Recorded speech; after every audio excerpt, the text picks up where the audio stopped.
ಚಾಲನೆ ನಮ್ಮಿಂದ. ಆದರೆ ಈ ಚಾಲನೆ ಸುಲಭದ ಕೆಲಸವಲ್ಲ. ಅದು ಇದರಲ್ಲೊಂದು ದೈವಿಕ ಚಿಂತನೆ ಅಡಗಿದೆ. ಅದು ಅಮ್ಮ ತಾಯಿಯ ಪಾದಗಳಿಗೆ ಗುಣಮಟ್ಟು ನಾನು ಕೆಲವೊಂದು ಘಟನೆಗಳ ಹೇಳಲಿಚ್ಛಿಸುತ್ತೇನೆ.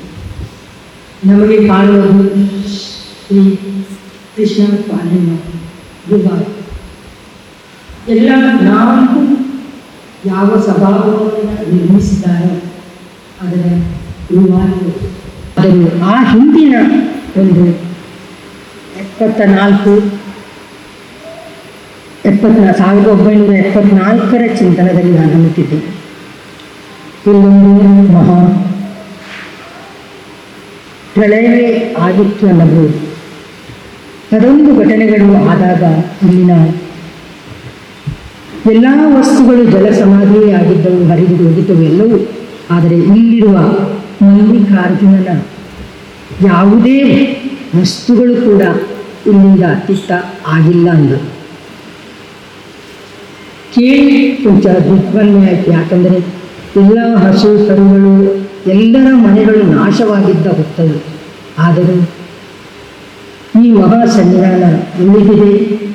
ಮಾತ್ರವಲ್ಲ, ಇದರ ಎಲ್ಲ ಇಂಚಿಂಚುಗಳು ಉಳಿದಿದೆ ಅಂದರೆ ಅಚ್ಚರಿಯ ಚಿಂತನೆಗಳು.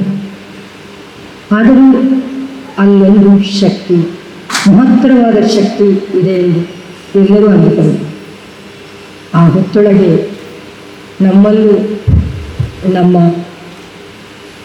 ಒಂದಕ್ಕೆ ನಮ್ಮ ಅಪ್ಪನ ಮನೆ ಅಂದರೆ ತಂದೆಯವರ ಮನೆತನ ಇವರು ಸಂಬಂಧಿಗಳು ಒಂದರ್ಥದಲ್ಲಿ ನಮಗೆ ಅಣ್ಣ ಆಗಬೇಕು.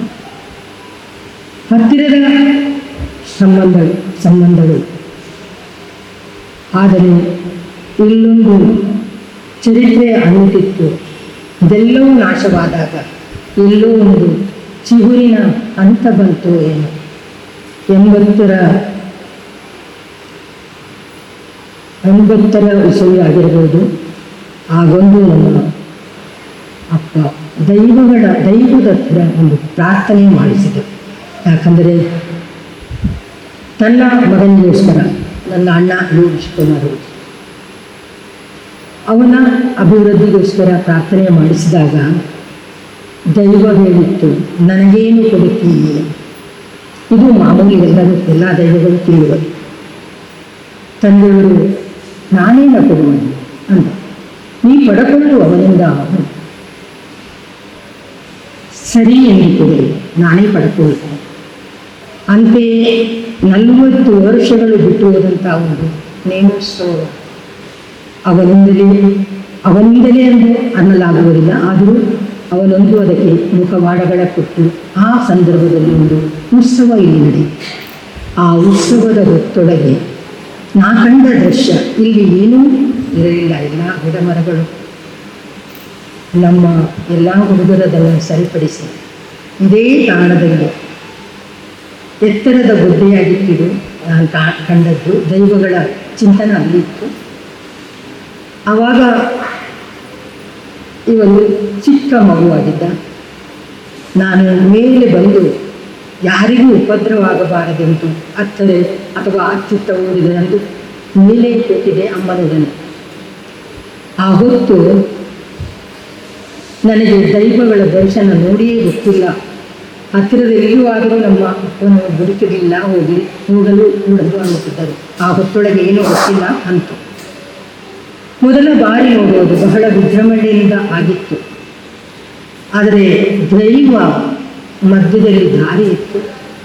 ಏನೋ ಒಂದು ಕಾರ್ಯಕ್ಕಾಗಿ ಮೇಲೆ ಓಡಿ ಬಂದಾಗ ನನಗೆ ಅಚ್ಚರಿ ಆಯಿತು. ಯಾಕಂದರೆ ಮತ್ತೆ ಇರುವುದು ಎಲ್ಲ ಗಿಡ ಮರಗಳು ಹತ್ರ, ಇಲ್ಲಿ ಗುಡ್ಡೆ, ಖಾಲಿ ಗುಡ್ಡೆ.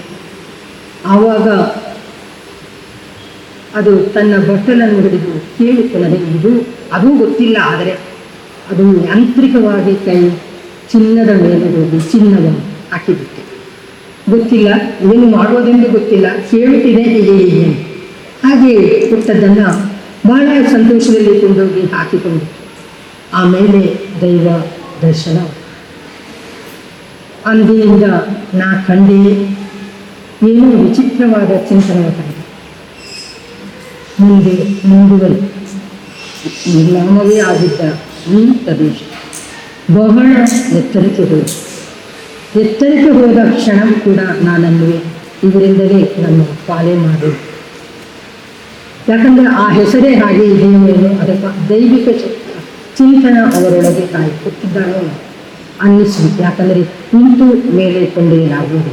ಯಾಕೆ ಇದನ್ನು ಹೇಳುತ್ತಿದ್ದೇನೆ ಎಂದು, ಇಂದು ಎಲ್ಲ ದೊಡ್ಡ ದೊಡ್ಡ convention centre, Palemar convention centre ಹೇಳ್ತಿದ್ದೀರಿ, ಗಾರ್ಡನ್ ಹೇಳ್ತಿದ್ದೀರಿ, ಪಾಲೆಮಾರ್ ಗಾರ್ಡನ್, ಇನ್ನೊಂದು ಫಾರ್ಮ್ಸ್ ಎಲ್ಲವೂ ಹೇಳುತ್ತಿದ್ದೀರಾ. ಇದಕ್ಕೆಲ್ಲದಕ್ಕೆ ಚಾಲನೆ ಎಲ್ಲಿ ಕೊಡುತ್ತಿದ್ದಾರೆ? ಏನಿದರ ಅರ್ಥ? ಚಾಲನೆ ಅದಕ್ಕೂ ಈ ಮಲ್ಲಿಕಾರ್ಜುನನೇ ಕಾರಣ ಆಗುತ್ತಿದ್ದಾನೋ ಏನು? ಯಾಕಂದರೆ ನಾನೇ ಅವರಿಂದ ಕೇಳಿಸಿದರು, ಅವರಿಂದ ಅಂತೂ ಇದನ್ನು ಇಲ್ಲಿಯೇ ಕೊಡಿಸಿದ್ದರು. ಬಹಳ ಸಂತೋಷ. ಯಾಕಂದರೆ ಇದು ಮೂಲ ಮನೆ ಇರುವಂಥ ಚಿಂತನೆ ಅವರದು. ಇಲ್ಲಿ ಕುಟುಂಬವೇ ಇತ್ತು.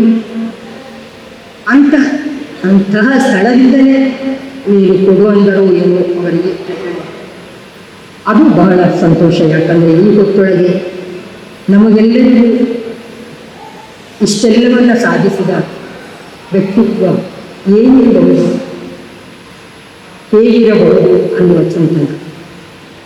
ಏನೂ ಇಲ್ಲದವರು ಅಂದು ಹೇಳಿಲ್ಲ, ಇರಬಹುದು ಬೇಕಾದಷ್ಟು. ಆದರೆ ಇದ್ದವರು ಎಲ್ಲರೂ ಕೊಡುವರು ಅಥವಾ ಇದ್ದವರೆಲ್ಲರೂ ಇಂಥದ್ದು ಕಟ್ಟಿಸುವರು ಎಂದು ಹೇಳಲಾಗುವುದಿಲ್ಲ.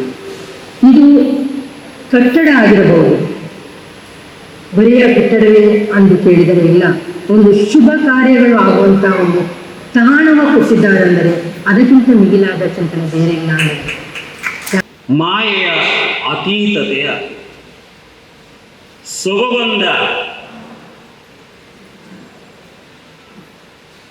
ಸೊಬಗೊಂದ ಧರೆಗೆ ತಂದವನೊಬ್ಬಗ ಅವನ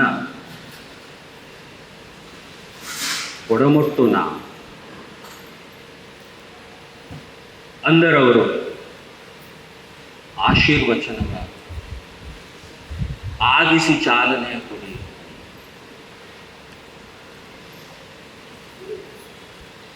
ಇಲ್ಲಿ ಆಶೀರ್ವಚನ ಅನ್ನುವ ಚಿಂತನವೇ ಇತಿಹಾಸದ ಪುಟಗಳ ಎಬ್ಬಿಸುವ ಚಿಂತನ. ವಚನವು ಆಶೀರ್ವಾದವು.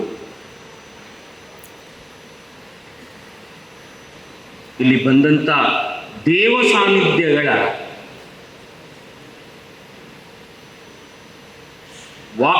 ಪ್ರಧಾನವೇ ಆದಂಥ ದೇವ ಸಾನ್ನಿಧ್ಯಗಳ ಉಪಾಧಿ ನಾನಾಗಿ ಕೊಂಚ ದೇವ ತತ್ವಗಳ ವಚನ ಅನ್ನಿರಿ ಅಥವಾ ಇತಿಹಾಸ ಅನ್ನಿರಿ ಅಥವಾ ಇದರ ಪುರಾಣದ ಸ್ಪರ್ಶತೆಯ ಆಗಿಸುವ ಚಿಂತನ. ಕಥೆಯೊಂದ ಅನ್ನಲಿದ್ದೇನೆ ನಾವು. ಕಾರಣ ಈ ಕ್ಷೇತ್ರ ಸಾಮಾನ್ಯ ಕ್ಷೇತ್ರವಲ್ಲ. ಈ ಕ್ಷೇತ್ರದ ಇತಿಹಾಸ